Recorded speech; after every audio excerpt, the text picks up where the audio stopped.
भारत के मुख्य न्यायाधीश जस्टिस श्री डी.वाई. चंद्रचूड़ जी, केंद्रीय कानून मंत्री श्री किरण जी, जस्टिस श्री संजय किशन कौल जी, जस्टिस श्री एस. अब्दुल नजीर जी, कानून राज्य मंत्री Shri SP. Singh Baghel ji, attorney general R. Venkataraman जी, सुप्रीम कोर्ट बार एसोसिएशन के प्रेसिडेंट श्री विकास सिंह जी, सभी उपस्थित न्यायाधीशगण, सम्मानित अतिथिगण, देवी और सज्जनों, नमस्कार। आप सभी को और सभी देशवासियों को संविधान दिवस की हार्दिक शुभकामनाएं। 1949 में ये आज का ही दिन था जब स्वतंत्र भारत ने अपने लिए एक नई भविष्य की नींव डाली थी। इस बार का संविधान दिवस इसलिए भी विशेष है क्योंकि भारत ने अपनी आजादी के 75 वर्ष पूरे किए हैं। हम सभी अमृत महोत्सव मना रहे हैं। मैं आधुनिक भारत का सपना देखने वाले बाबा साहब आम्बेडकर समेत संविधान सभा के सभी सदस्यों को, सभी संविधान निर्माताओं को आदरपूर्वक नमन करता हूं। बीते 7 दशकों में संविधान की विकास और विस्तार यात्रा में लेजिस्लेचर, जुडिशरी और एग्जीक्यूटिव के अनगिनत लोगों का भी योगदान रहा है। मैं इस अवसर पर देश की ओर से उन सब के प्रति कृतज्ञता व्यक्त करता हूं। साथियों, आज 26/11 मुंबई आतंकी हमले का दिन भी है। 14 वर्ष पहले जब भारत अपने संविधान और अपने नागरिकों के अधिकारों का पर्व मना रहा था, उसी दिन मानवता के दुश्मनों ने भारत पर सबसे बड़ा आतंकवादी हमला किया था। मुंबई आतंकी हमले में जिनकी मृत्यु हुई, मैं उन्हें अपनी श्रद्धांजलि अर्पित करता हूं। साथियों, आज की वैश्विक परिस्थितियों में पूरे विश्व की नजर भारत पर है।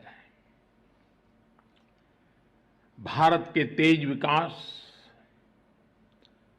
भारत की तेजी से बढ़ती हुई अर्थव्यवस्था और भारत की मजबूत होती अंतर्राष्ट्रीय छवि के बीच दुनिया हमें बहुत उम्मीदों से देख रही है। एक ऐसा देश जिसके बारे में आशंका जताई जाती थी कि वो अपनी आजादी बरकरार नहीं रख पाएगा, जिसके बारे में कहा जाता था वो बिखर जाएगा, आज पूरे सामर्थ्य से अपनी सभी विविधताओं पर गर्व करते हुए यह देश आगे बढ़ रहा है। और इन सब के पीछे हमारी सबसे बड़ी ताकत हमारा संविधान है। हमारे संविधान के प्रेम्बल की शुरुआत में जो वी द पीपल लिखा है, ये सिर्फ 3 शब्द नहीं है। वी द पीपल एक आह्वान है, एक प्रतिज्ञा है, एक विश्वास है। संविधान में लिखी ये भावना उस भारत की मूल भावना है जो दुनिया में लोकतंत्र की जननी रहा है, मदर ऑफ डेमोक्रेसी रहा है। यही भावना हमें वैशाली के गणराज्य में भी दिखती है, वेद की ऋचाओं में भी दिखती है। महाभारत में भी कहा गया है, लोकरंजनम एव अत्र राज्ञाः धर्मः सनातनः सत्यस्य रक्षणं चैव व्यवहारस्य चार्जवम्। अर्थात लोक को यानी नागरिकों को सुखी रखना, सच्चाई के साथ खड़े होना और सरल व्यवहार, यही राज्य का व्यवहार होना चाहिए। आधुनिक संदर्भ में भारत के संविधान ने देश की इन सभी सांस्कृतिक और नैतिक भावनाओं को समाहित किया हुआ है। मुझे संतोष है कि आज देश मदर ऑफ डेमोक्रेसी के रूप में अपने इन प्राचीन आदर्शों को और संविधान की भावना को लगातार मजबूत कर रहा है। प्रो पीपल पॉलिसीज की ताकत से आज देश और देश का गरीब, देश की माताएं बहनें, उनका सशक्तिकरण हो रहा है। सामान्य मानवीय के लिए आज कानूनों को सरल बनाया जा रहा है। टाइमली जस्टिस के लिए हमारी जुडिशरी भी लगातार कई सार्थक कदम उठा रही है। आज भी सुप्रीम कोर्ट द्वारा शुरू किए गए ई इनिशिएटिव्स को लॉन्च करने का अवसर मुझे मिला है। मैं इस शुरुआत के लिए और ईज ऑफ जस्टिस के प्रयासों के लिए मैं आप सभी को बधाई देता हूं। इस बार 15 अगस्त को लाल किले से मैंने कर्तव्यों की बात पर बल दिया था। ये हमारे संविधान की ही भावना का प्रकटीकरण है। महात्मा गांधी कहते थे कि हमारे अधिकार हमारे वो कर्तव्य हैं जिन्हें हम सच्ची इंटीग्रिटी और डेडिकेशन के साथ पूरा करते हैं। आज अमृतकाल में जब हम आजादी के 75 वर्ष पूर्ण करके अगले 25 वर्षों की यात्रा शुरू कर रहे हैं, तो संविधान का ये मंत्र देश के लिए एक संकल्प बन रहा है। आजादी का यह अमृतकाल देश के लिए कर्तव्य काल है। चाहे व्यक्ति हो या संस्थाएं, हमारे दायित्व ही आज हमारी पहली प्राथमिकता है। अपने कर्तव्य पथ पर चलते हुए ही हम देश को विकास की नई ऊंचाई पर ले जा सकते हैं। आज भारत के सामने नित नए अवसर बन रहे हैं। भारत हर चुनौती को पार करते हुए आगे बढ़ रहा है। एक सप्ताह के बाद भारत को G20 की प्रेसिडेंसी भी मिलने वाली है। ये बहुत बड़ा अवसर है। हम सभी टीम इंडिया के रूप में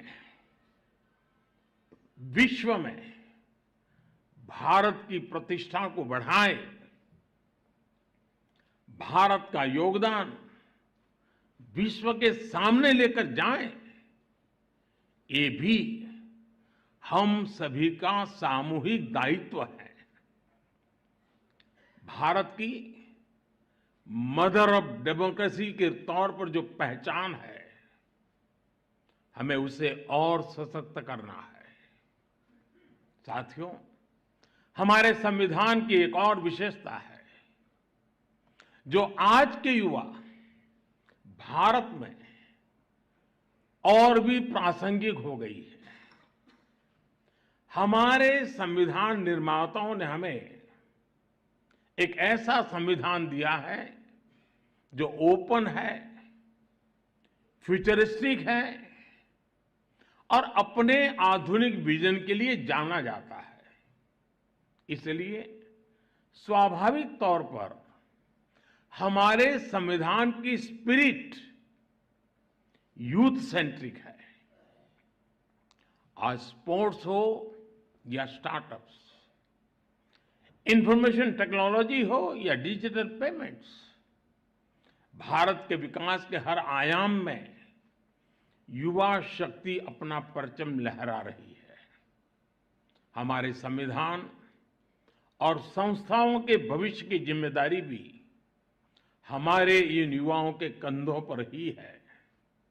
इसलिए आज संविधान दिवस पर मैं सरकार की व्यवस्थाओं से, देश की न्यायपालिका से एक आग्रह भी करूंगा।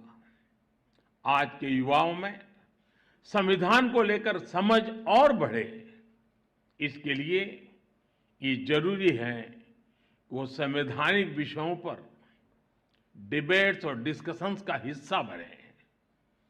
जब हमारा संविधान बना तब देश के सामने क्या परिस्थितियां थी, संविधान सभा की बहसों में उस समय क्या हुआ था, हमारे युवाओं को इन सब विषयों की जानकारी होनी चाहिए। इससे उनकी संविधान को लेकर दिलचस्पी और बढ़ेगी। इससे युवाओं में इक्वालिटी और एम्पावरमेंट जैसे विषयों को समझने का विजन पैदा होगा।